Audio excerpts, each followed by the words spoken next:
Now at 5, law officers from around the 4 states escort the body of a fallen colleague. Economic actions against Russia targeting the country's trade. I'm Natalie Brand at the White House with what's impacted, plus what the president is saying about the warning that Russia could use possible chemical weapons in Ukraine. And the latest on road conditions and what's ahead.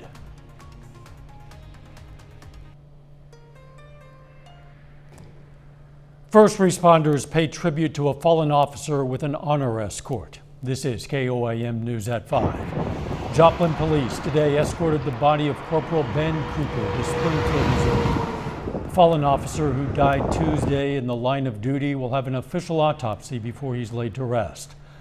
Area police and fire departments flanked the convoy as Corporal Cooper passed through the Joplin area. Among them, Joplin, Webb City, Dunweg, Carthage, Sarcoxy, and later in Lawrence County, the escort passed by Monette Fire and the Lawrence County Sheriff. Mason Woodward Mortuary in Joplin published an official obituary for Corporal Cooper and announced funeral plans. Visitation is scheduled for 4 p.m. on Monday at the Leggett and Platt Athletics Center at MSSU. The funeral will be at 1 on Tuesday at the same location. Cooper was born in Tulsa in 1975. He graduated from Carl Junction High School in 1993. He served in the U.S. Army for 8 years, then became a member of the Joplin Police Department. Later, he worked for the Montezuma County, Colorado Sheriff before moving back to Joplin. Corporal Cooper was 46. Funeral services were also announced for Officer Jake Reed. Those services will also be at MSSU. Visitation will be on Thursday from 4 to 8 p.m. The funeral will be on Friday at 1. Officer Reed was 27. Officer Rick Hershey was shot in another encounter with the suspect shortly after those first shootings. At last report, Hershey was in serious but stable condition, recovering from a gunshot to the face. The police chief said Hershey will likely face numerous surgeries and a long recovery. Some snow in the area early today. Nick Kelly joins us. As advertised, Al, but just like we advertised as well, it cleared out once we got the afternoon underway. Thankfully, we've just been seeing a lot of dry roads, at least from our perspective at 7th and Range Line from the east side of Joplin. Latest look at the radar has much of the snow pretty much out of here. In fact, cleared out within the past hour or so, but we still have quite a bit of cloud cover still in play as we get this evening underway. That's because the upper level wave with this system hasn't completely cleared out yet. And as long as this is still around, I'm not going to rule out maybe a few flurries, but that's about the worst our sky conditions will be, so we're not really going to add much to the minor snow accumulations we picked up on today. We do have some spots in the mid-30s that allow for some melting today, but we are going to fall through the 30s, 20s, upper single digits to lower teens tonight, Dow, but fortunately we are going to see these numbers rise quite a bit throughout the next several days. Forecast in a bit. See you soon. Road conditions in a lot of the area, including much of southeast Kansas, haven't been too bad today, but drivers should still be cautious. KOAM's Bronte Sorotsky joins us live from Cherokee County with more. In southeast Kansas, road conditions have greatly improved throughout the day. KDOT crews have been working to keep the roads clear. Southern counties like Montgomery, Cherokee, and Lebec County saw a good amount of snow earlier today. And with the start of spring break, KDOT has some advice for people who may see an increase in cars on the road. And there could well be other incidents in other places. I'm not aware of all of them, but we do, yes. If you go too fast, if you're out there and you're going too fast, especially, you could get yourself in trouble. So just slow down. Temperatures are expected to drop tonight. Any moisture could lead to black ice on the road. Officials urged to be cautious. Live in Cherokee County, I'm Bronte Sorotsky, KOAM News. Bronte, thanks. The snow we got overnight left a number of area roads slick. Throughout the day, the roads have mostly cleared across the area. This is video from Joplin. Officials want people to remember, even if the roads look safe, there could still be slick spots, as Bronte said, so please be careful. The Joplin Airport is losing an air service provider, but not before it's replaced. Southwest Airlines notified the U.S. Department of Transportation that it plans to end United Express service at the 29 regional airports, including Joplin. However, the Department of Transportation issued a hold-on order in the service, a hold-in order, meaning it cannot be terminated until a replacement airline is chosen and begins operations. SkyWest is expected to maintain its current schedule until then. They say the service is ending because of a pilot shortage. President Biden announced new economic and trade sanctions against Russia today in efforts by Western nations to hit back at Vladimir Putin for his invasion of Ukraine. Reporter Natalie Brand reports from the White House.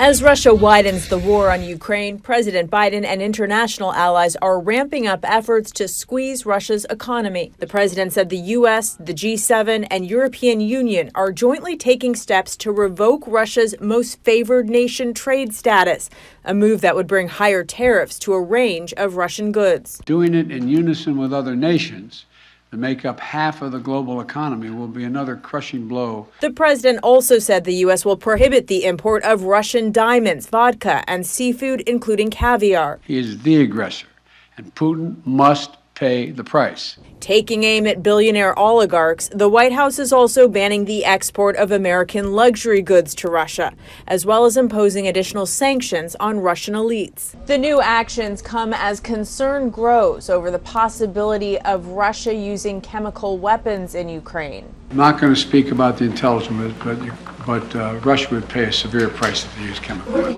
On Friday, Ukraine alleged Russia has ordered the preparation of a terrorist attack on the Chernobyl nuclear power plant, now under control of Russian forces. And 3 Russian airstrikes hit the important industrial city of Dnipro in eastern Ukraine as the refugee crisis expands. It's humanitarian disaster with the crossing. People are waiting for up to 16 hours in cold with their children. Ukrainians faced frigid temperatures as they tried to cross the border into Romania. Natalie Brandt, CBS News, the White House. In a video from Kyiv, the Ukrainian President Zelensky said his nation's forces had reached a strategic turning point, though he did not elaborate.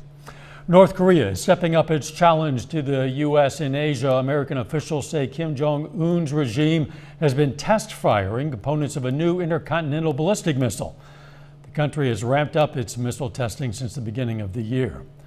Former Trump National Security Advisor General Michael Flynn took the 5th in a virtual appearance before the January 6 committee.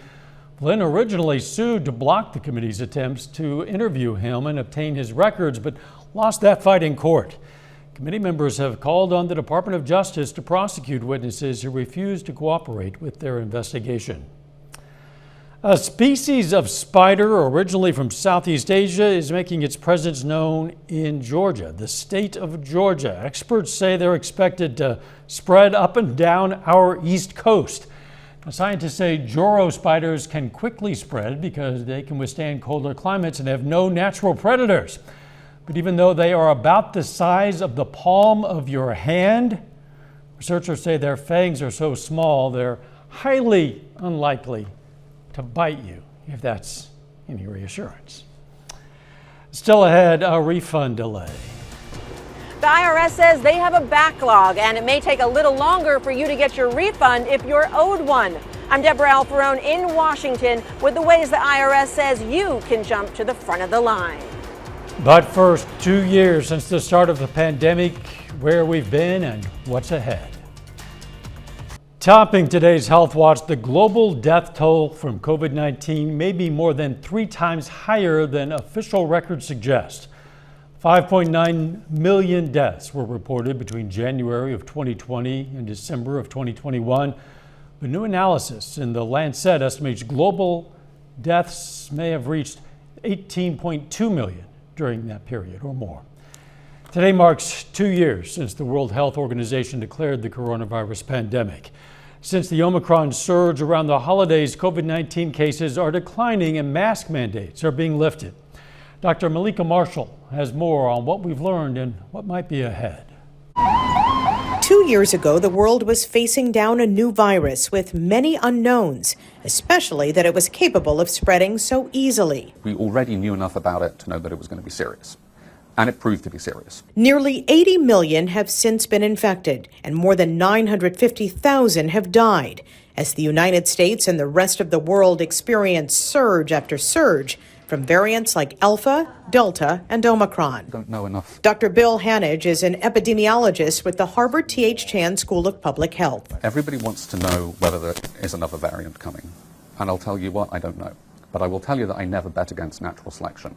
We shouldn't be assuming that the virus is done with us. What preparation should we be doing? We should be maintaining our ability to test. We should be enhancing our ability to produce new vaccines if and when they are needed. We should be redoubling our efforts to get shots into the arms of those who need them most. The other big question, when will we reach the endemic phase? Which doesn't mean the virus disappears, but rather that we're not seeing large case spikes. I don't think we're in that state just yet, although hopefully we're going to be in a state where we've got a kind of amount of disease that we can afford to not be obsessing about it all the time. Dr. Hanage says while we're in a far better place than 2 years ago, we need to learn from this experience that pandemics don't simply go away. If we sweep them under the rug, they come back stronger, they come back harder, they kill more people. A lesson that could save lives later. Dr. Malika Marshall, CBS News, Boston. Dr. Hanage says he thinks we should be preparing for a fourth booster for vulnerable populations next fall and winter. The U.S. Centers for Disease Control and Prevention says just 2% of the U.S. population now live in a county with a high COVID-19 community level. That's roughly 7 million people, 16 million fewer than last week. And that is a look at today's health news. A little bit later, why some tax refunds will be delayed. At first, the snow's not delaying on getting on out of here, and the warm-up won't be delayed either. Forecast up next. Hopefully this is Mother Nature's last hurrah in terms of any wintry weather chances, but at least we got something out of this wave. It was a nuisance system, like Doug and I have been saying for the past few days, but this system's pretty much done with in terms of anything falling from the sky. Still have plenty of cloud cover up top from our live shot of indigo sky outside of Seneca, Missouri. As we've been seeing throughout the course of the overnight, the snow that was building across southeast Kansas finally made it toward the I-44 corridor very early this morning. And then once we got into the late morning, into the afternoon, the last of this snow finally pushed off to the southeast of the region, leaving many of us with 1 to 2 inches of snow, a couple isolated spots, like Doug predicted, about 3 inches. So again, not a big system, but it caused some tricky roads this morning, but for the most part, they have certainly improved. And we're looking okay right now with the latest scan on the radar network. But even though we had a lot of cloud cover today and temperatures only topping out in the lower to middle 30s this afternoon compared to the 40s we saw yesterday, the sun angle got to work quickly, melting off the snow. So it's no wonder the main roads, especially 7th and Rangeline, look okay as the evening rush gets underway. Sitting at 33 in Joplin with a north breeze at 13, making it feel like 24 outside. Much of the area is mainly between 30 and some of us did go to 35 degrees like Fredonia, for example, and even a couple upper 30s, especially around Sedan. But you factor in that north breeze, it definitely feels colder. It feels like mostly in the 20s across much of the region. But that breeze is going to lighten up. We're going to get rid of the cloud cover through the overnight, but that's going to allow temperatures to fall from the 30s through the 20s and into the upper single digits and mainly lower teens. So certainly cold for the overnight ahead of us, but at least we're getting done with the system overall. We've got a quick cold front that'll come out through tomorrow. That will mainly just keep us cold, but back above freezing for Saturday. Then we got to get rid of this upper level wave. This could probably keep a few flurries around for a couple of spots, but once we clear that out, the jet's going to build back in from the west, and we are not going to waste any time warming up, certainly as we go into early next week. So as long as this upper level wave is still around, we'll go mostly cloudy to start this evening out, maybe a few flurries in a few spots, but that's about it. Then as we go through the overnight, we're dry, but as temperatures drop back below freezing, any spots on the road that might still be a bit wet could maybe become a little bit of black ice, so that's just something to keep in mind if you're going to be out on the roads late tonight. But everybody will start cold in the morning, especially 12 in Joplin. But with plenty of mostly sunny skies tomorrow and a light breeze, we'll go to 32 by noon, topping out around 39 at the very least for Joplin tomorrow. Everybody else, mid to upper 30s on the Kansas and Missouri side, and even some lower 40s possible in northeast Oklahoma. Let's look down the road. Here's Sunday. The jet back on top of the region, so we'll go upper 50s to near 60 for your Sunday. A nice way to end the weekend. Then our next system with maybe some rain and thunderstorm chances Monday into Tuesday morning. That clears out. We'll be quiet for Wednesday. Then we got this system that'll come on in, giving us maybe a few showers by St. Patrick's Day, and then better rain and even thunderstorm chances by Friday. So we're pretty much done with this system, but we got to put up with the cold for a little longer. Cold tonight and only 39 tomorrow, but we're back near 60 on Sunday. So temperatures are back well above freezing next week, Dow. This snow's not going to have a chance of lasting long. Yeah, that'll be a nice bounce. Thanks, Nick. Coming up, the IRS struggles with a backlog of tax returns. First, though, we honor a local member of our armed forces. Altamont, Kansas native Stephen Lewis joined the U.S. Army in 2005 and has served in Iraq. And we're proud to salute Specialist Stephen Lewis, a four-state hero. Topping today's Consumer Watch with prices rising on everything from food to gas. A lot of people are looking forward to their tax refunds to help offset higher costs. But this year, the IRS says you might have to wait. Reporter Deborah Alfarone takes a look at how the Internal Revenue Service is trying to reduce its backlog. Tax season is here. The deadline for filing is little more than a month away, but what's less clear is when you may receive your refund. I literally had reminders on my calendar and everything to remind me, obviously, to file soon so I could get my refunds. The IRS is struggling through a backlog of more than 20 million tax returns and other correspondence. Now, with tax day looming, the agency says it's planning to hire 10,000 new employees. Job fairs are scheduled at processing centers in Ogden, Utah, Austin, Texas, and Kansas City, Missouri in the next 2 weeks, where people will be hired on the spot, no tax experience necessary. Bottom line, says Bankrate's Ted Rossman, the IRS is understaffed. They say that their workforce is the same size now as it was in 1970, and yet the U.S. population has grown 60%. The IRS backlog means you may have to wait a little bit longer to get your refund. And for many families, this is their biggest windfall of the year, especially with inflation the way it is right now. It's taking a bigger bite out of people's paychecks. A recent survey found the top uses for those tax refunds: saving the money, paying down debt, and using it for day-to-day expenses. I spend some on things that I've been wanting to revamp in my home. And then the other part, I like to take a vacation. So what should the average tax filer do? File electronically, for one. Paper should really be a no-go this year. The IRS says filing electronically could cut the waiting time for your refund to weeks rather than months. Tax day is April 18th. Deborah Alfarone, CBS News, Washington. Higher prices are making it harder to afford some basic necessities, and that includes housing. Housing costs have increased nearly 5%. Nationwide rent costs specifically, they've soared nearly 20% year over year. Mask mandates may be dropping across the U.S., but not on transportation, at least not for now.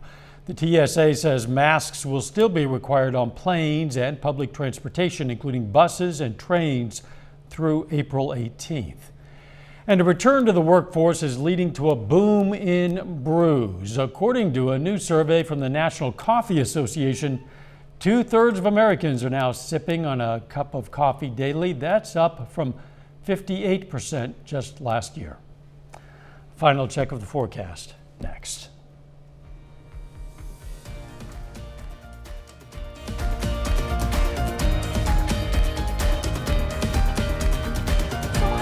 Up next on the CBS Evening News, the latest from the ground on the war in Ukraine.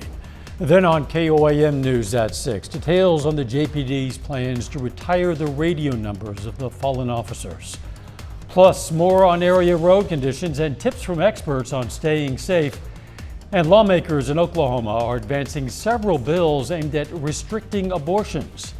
Stay with us for the CBS Evening News and then KOAM News at 6. Yes, a lot of us woke up to quite a bit of snow on the ground today. It's been disappearing throughout the day, and I guess the thaw will continue through the weekend. Yeah, it'll come to a temporary pause for tonight, though. Any roads that might still be a bit wet or maybe slushy in a few spots could potentially turn into a bit of black ice. That's just something to keep in the back of your mind if you're going to be out in the roads late tonight. But we'll go right back to melting things tomorrow with mostly sunny skies, highs near 39, pushing 60 on Sunday, and we spring forward. Not a bad way to wrap up the weekend. Then we'll just keep an eye on rain chances early next weekend by St. Patrick's Day. Thanks for joining us. The CBS Evening News is next. And of course, we're going to be right back here for KOAM News at 6. See you then. Let's make it a great evening.